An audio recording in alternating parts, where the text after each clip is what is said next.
With over 40 plus selections in 32nd Bihar Judicial Services, St. Peter's Law Academy aims at providing quality education. आपको पता है अगर आप अपनी तैयारी शुरू करना चाहते हो ना, तो जिन चीज़ों की खोज आपको थी वो सारी चीज़ें लेकर हम आ रहे हैं आपके पास. Interactive classes, extensive test series जिसके अंदर ना सिर्फ टॉपिक मगर subject wise test, model test और मॉक टेस्ट भी इंक्लूडेड रहने वाले हैं. और तो और ये टेस्ट प्रीलिम्स और मेंस दोनों के लिए ही सेंट्रिक होंगे. साथ ही में पता है आपको एग्जाम ओरिएंटेड स्टडी मटेरियल रहने वाला है और वन ऑन वन मेंटोरशिप भी. तो इंतजार किस बात का है, नीचे दिए हुए नंबर पर तुरंत कॉल करिए और जानकारी के लिए. मेरा नाम कुमारी मनिभा है. मैंने इस वर्ष 32वीं न्यायिक सेवा में मुझे रैंक 51 आया है और मैं इस दिल्ली नॉलेज ट्रैक के माध्यम से मैं सभी कैंडिडेट्स को जो भी आगे के वर्ष में एग्ज़ाम्स देंगे उनके लिए ये वीडियो हेल्पफुल हो सकता है, क्योंकि मैंने अपनी तैयारी सेल्फ स्टडी से ही की थी और लॉ की स्पेशली एंड जीके जीएस के लिए मैंने टारगेट फॉर आईक्यू लिया था प्री मेंस के लिए, मेंस प्रैक्टिस के लिए और मॉक इंटरव्यूज़ के लिए भी गाइडेंस प्रोग्राम लिया था. लेकिन जनरली जो लॉ सब्जेक्ट्स होते हैं उनके लिए मैंने सेल्फ स्टडी ही किया था. तो इस वीडियो के आगे आप लोग देखेंगे कि मेरी स्ट्रैटेजी क्या रही, कैसे प्रीलिम्स, मेंस और इंटरव्यू मैंने क्लियर किया ताकि उससे आपको हेल्प मिल सके. अब मैं सारी स्ट्रैटेजीज आपसे शेयर करूंगी. सबसे पहला प्री में सबसे पहला स्टेप क्या लेना चाहिए जो अटमोस्ट इम्पॉर्टेंट होता है किसी भी स्टूडेंट के लिए इस एग्जाम्स को क्लियर करने के लिए. सबसे पहले मैं बता दूं कि प्रीलिम्स में 2 पेपर होते हैं, एक लॉ की और एक जीके जीएस की.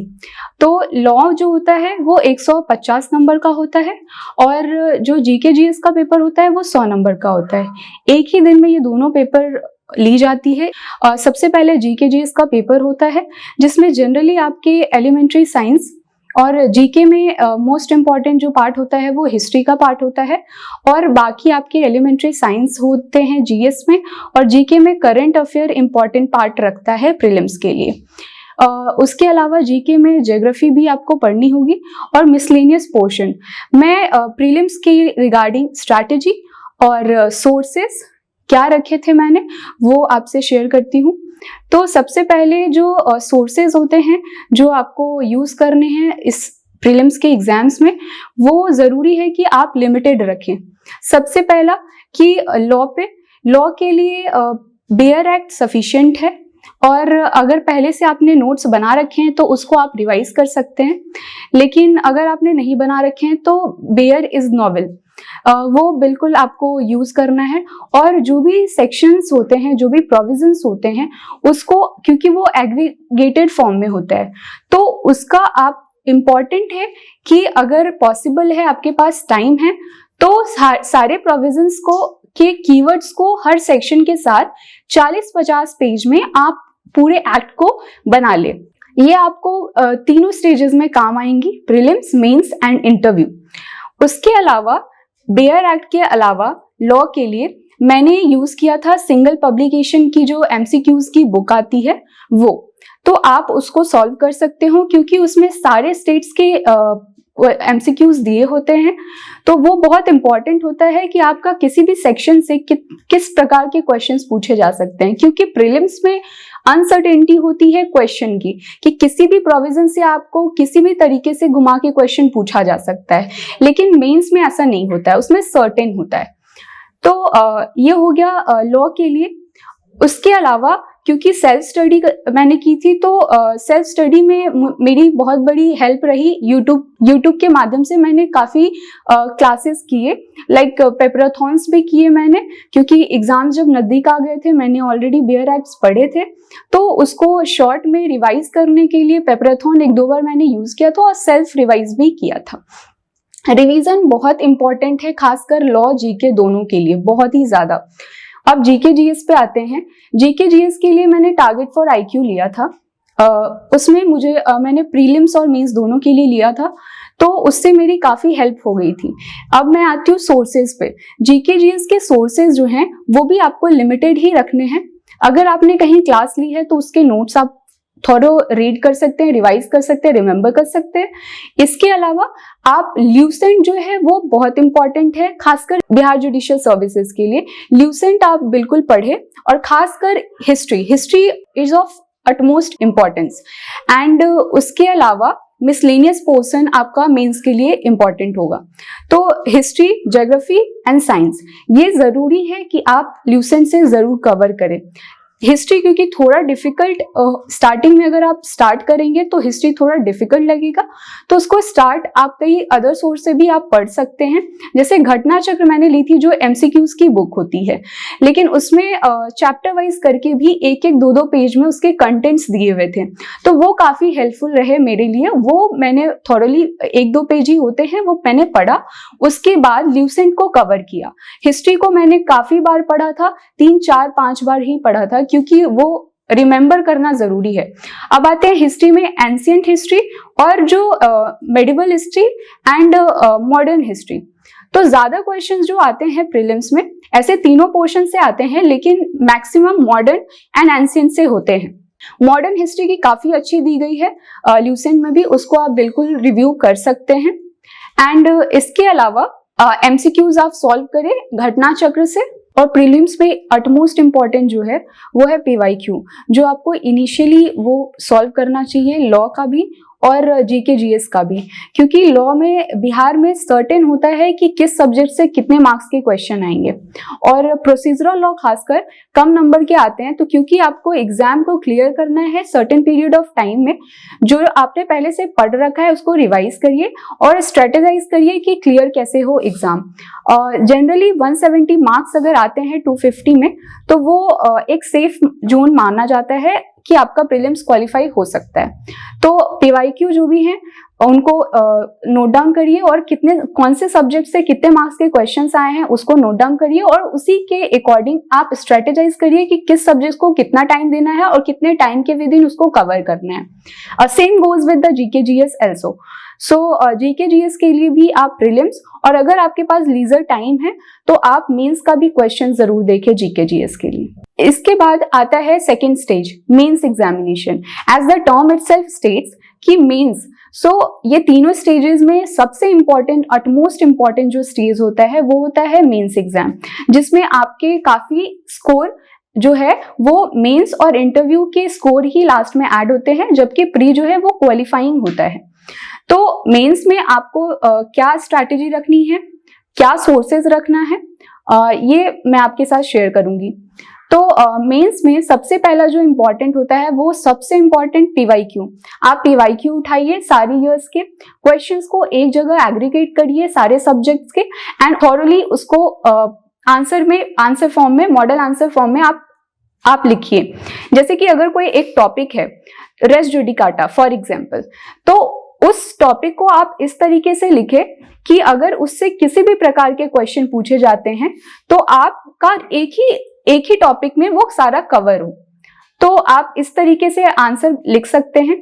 और इसके अलावा जो फॉर्मेट होना चाहिए आंसर राइटिंग का, वो ऐसा होना चाहिए कि आपका थोड़ा अलग हो जनरल बच्चों से। आप उसके लिए कोई भी स्ट्रैटेजी आपको जो लगता है वो आप अपना सकते हैं।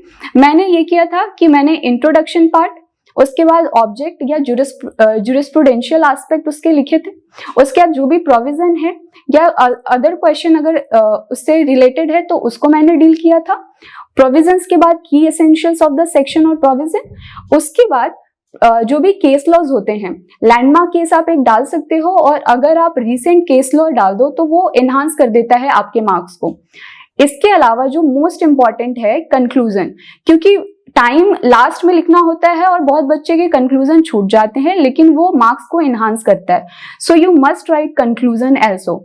एंड आप ये जरूर करें कि जो भी पेपर है उसमें आप प्रॉपर टाइम दे। जैसे कि अगर जितने क्वेश्चंस हैं उसको आप पहले ही 2-3 मिनट ले लें और उसमें ये डिसाइड कर ले कि सारे क्वेश्चंस में आपको कितने टाइम देने हैं, और उसी के अकॉर्डिंग आप 3 घंटे को बिल्कुल उपयोग करें।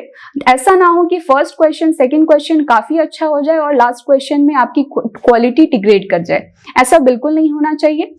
और क्वेश्चंस तो बिल्कुल नहीं छूटना चाहिए मेंस में। आप कोशिश करो कि सारे क्वेश्चंस अटेम्प्ट करो, क्योंकि क्वेश्चंस छूटने का मतलब है कि आप अपने मार्क्स को खुद रिड्यूस कर रहे हो। सो ये था मेंस के लिए।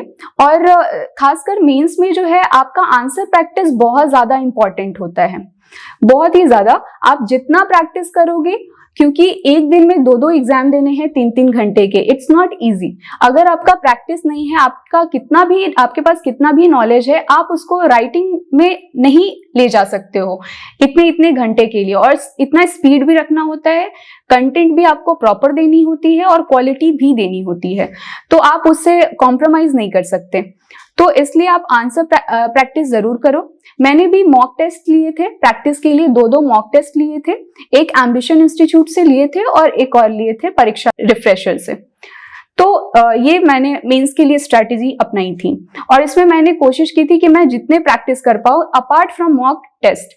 मैंने खुद भी शाम के समय में 1-2 घंटे रखे थे जिसमें मैं प्रैक्टिस करती थी। इसके अलावा मैंने प्रॉपर मॉडल आंसर्स क्वेश्चंस के प्रिपेयर किए थे, सारे प्रीवियस ईयर क्वेश्चंस के। आप भी बिल्कुल वही कर सकते हैं, उससे आपके मेंस में मार्क्स बहुत अच्छे आएंगे। ये हो गया लॉ का पार्ट। इसके अलावा जो जीके जीएस है, जीके जीएस में अगर आपने कहीं क्लास ली है तो आप उसको रिवाइज कर सकते हो। अगर आपने नहीं ली है तो ल्यूसेंट जो बुक है उसको आप प्रॉपर ऑलरेडी, क्योंकि आपने प्री में पढ़ रखा है उसको, मेंस के लिए भी सेम है। ल्यूसेंट की बुक आप उसको थॉरली रिवाइज करिए, साथ में उसके मिसलेनियस मोस्ट इंपॉर्टेंट पार्ट है मेंस एग्जाम्स के लिए, तो मिसलेनियस को जरूर पढ़े। उसके अलावा करंट अफेयर्स एग्जाम से पहले आप कोई भी एक मैगजीन कोई भी ले सकते हैं। जैसे मेरे सोर्सेज में आप कोई भी सोर्सेज ले सकते हैं, जैसे कि प्रतियोगिता दर्पण, स्पीडी, बिहार के लिए स्पीडी भी ठीक होती है अगर आप उसको बार बार रिवाइज करें, लेकिन क्योंकि उसमें काफी कम दिया होता है तो आपको मेंस में वो ज्यादा हेल्प नहीं करेगा। तो आप कोई भी मैगजीन ले तो रेगुलरली उसी मैगजीन को पढ़ें। इसके अलावा अगर आप न्यूज़पेपर पढ़ते हैं डेली तो ये बहुत अच्छी क्वालिटी है, लेकिन अगर आप नहीं पढ़ते हैं तो मैगजीन आप थॉरली पढ़ें और उसको बार बार रिवाइज करें। इसके अलावा हिंदी और इंग्लिश क्योंकि क्वालिफाइंग ही होते हैं, लेकिन आपकी कोशिश होनी चाहिए कि उसको भी प्रॉपर टाइम दे, एटलीस्ट 10 से 15 दिन जरूर दे और उसकी प्रैक्टिस करे, क्योंकि वो क्वालिफाइंग है। अगर वो क्वालिफाई नहीं होता है पेपर तो आपका जितना भी मेहनत है वो बर्बाद जा सकता है। तो आप कोशिश करें कि हिंदी और इंग्लिश को प्रॉपर टाइम दे और उसकी प्रैक्टिस कर ले। 10 से 15 दिन काफी है हिंदी और इंग्लिश के लिए। अपार्ट फ्रॉम दिस, जो आप ऑप्शनल्स चूज कर रहे हैं वो आपके इंटरेस्ट का होना चाहिए। जैसे 5 ऑप्शनल्स होते हैं, constitutional law and administrative law एक हो गया, दूसरा है Indian contract act and tort law, third है फैमिली लॉ, फोर्थ है आपका TPA, principles of equity, specific relief act और ट्रस्ट। एंड इसके अलावा है company law. Company law consists of partnership act, negotiable instruments act, sale of goods act and commercial law which consist of 4 laws. तो आप ये चारों में से 3 कोई भी ऑप्शनल अपने इंटरेस्ट का आप चूज कर सकते हो। और आप अगर कंफ्यूज हो कौन सी चूज करनी है तो आप थॉरली पीवाईक्यू को रीड करो। आपको जिसमें लगता है कि आप ज्यादा क्वेश्चंस अटेम्प्ट कर पा रहे हो उसको आप ऑप्ट करें, ये जरूरी है।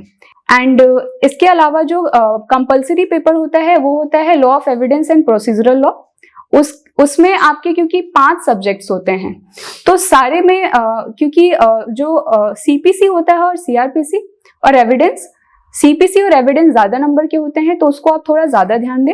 फिर CrPC and then arbitration and conciliation act and provincial and small causes courts act, ये होते हैं मेंस के लिए। तो ये प्रॉपर स्ट्रैटेजी आप फॉलो कर सकते हैं। और जीके जीएस में जो है आप जीके में क्योंकि आपने जो भी पढ़ा है पीवाईक्यू से या अपने नोट से वो सफिशिएंट होगा इंक्लूडिंग करंट अफेयर, लेकिन जीएस के पार्ट में जो कंसिस्ट करता है आपका एलिमेंट्री जनरल साइंस, उसमें आपके कॉन्सेप्ट्स अगर जो भी क्वेश्चंस पूछे गए हैं उसको आप अगर लिख रहे हो तो आप कोशिश करो कि उसमें डायग्राम्स आप जरूर मेंशन करो, क्योंकि मैंने जो जीएस का पेपर दिया था उसमें मैंने कोशिश की थी कि मैक्सिमम जीएस के पेपर में मैं जितने डायग्राम्स मुझे आते हैं जिस भी कॉन्सेप्ट से मैं उसको इंक्लूड करूं। ये मेरी टोटल स्ट्रैटेजी थी मेंस के लिए।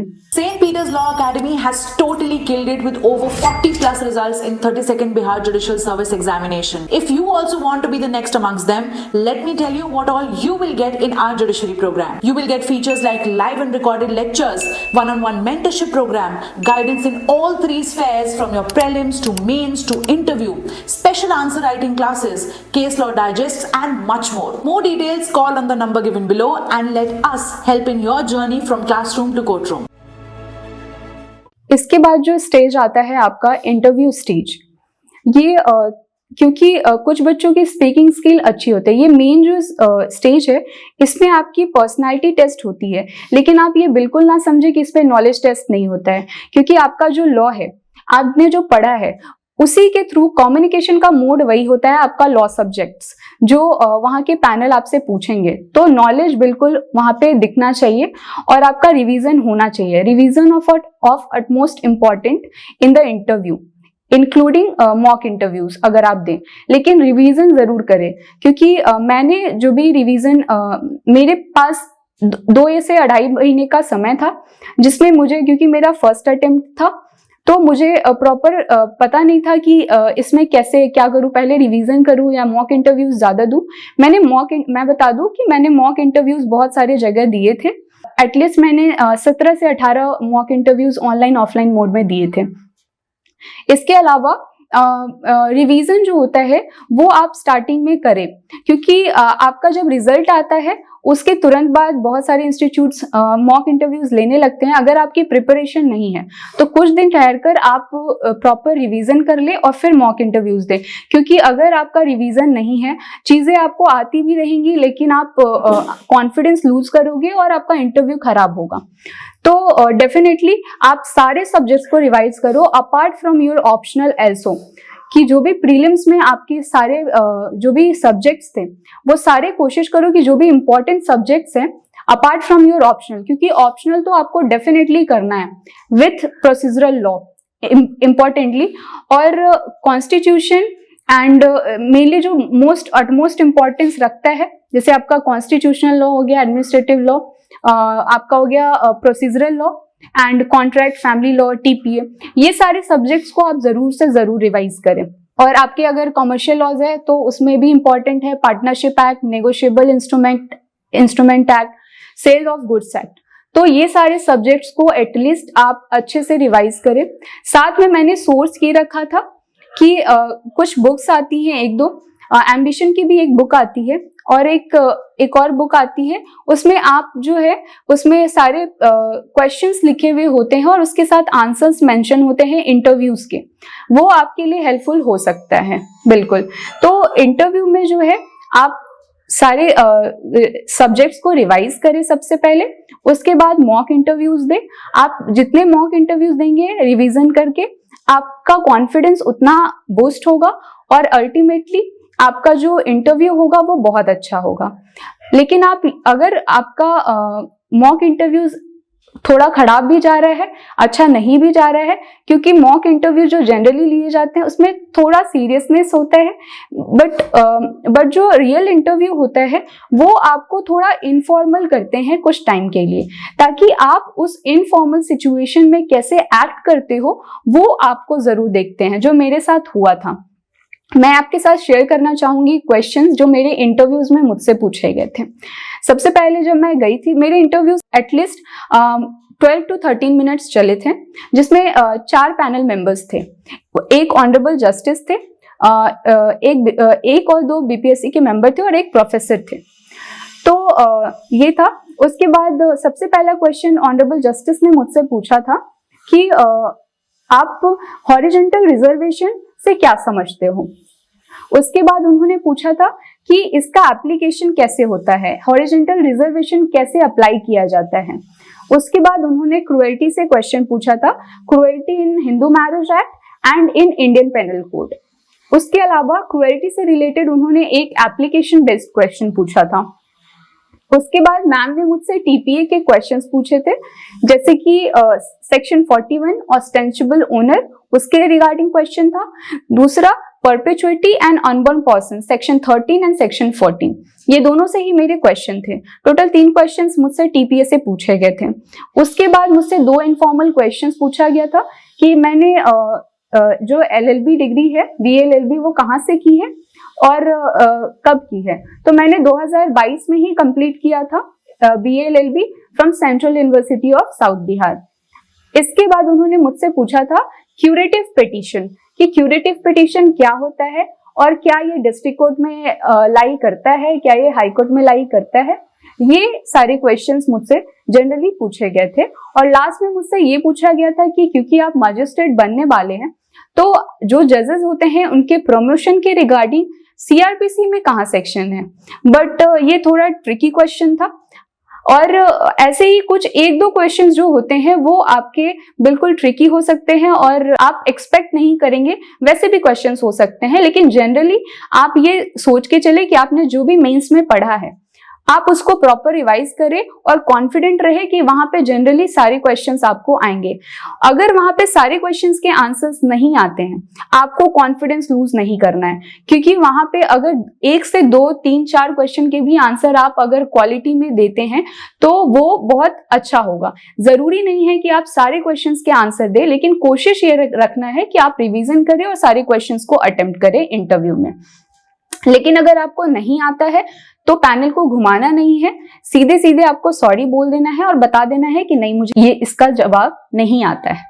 ये था मेरा इंटरव्यू। और मैंने जो मॉक इंटरव्यूज लिए थे वो कुछ इंस्टीट्यूट से लिए थे, जैसे एम्बिशन लॉ इंस्टीट्यूट और काफी पाहुजा हो गया, विधि हो गया, ऐसे इंस्टीट्यूट से टारगेट फॉर आईक्यू हो गया और रमा लॉ क्लासेस, इन सब से मैंने मॉक इंटरव्यूज के लिए लिया था और जुडिशरी गोल्ड। तो ऐसे आप कोई भी इंस्टीट्यूट से आप बिल्कुल मॉक इंटरव्यूज ले सकते हैं और सेल्फ स्टडी से भी आप बिल्कुल इस एग्जाम्स को क्लियर कर सकते हैं। साथ में मैं ये जरूर कहना चाहूंगी कि ये एग्जाम को क्लियर करने के लिए, क्योंकि सिलेबस बहुत वास्ट है, तो आपको उसके लिए तो बिल्कुल प्रिपेयर करना ही है, वो उसके लिए hard work plus smart work.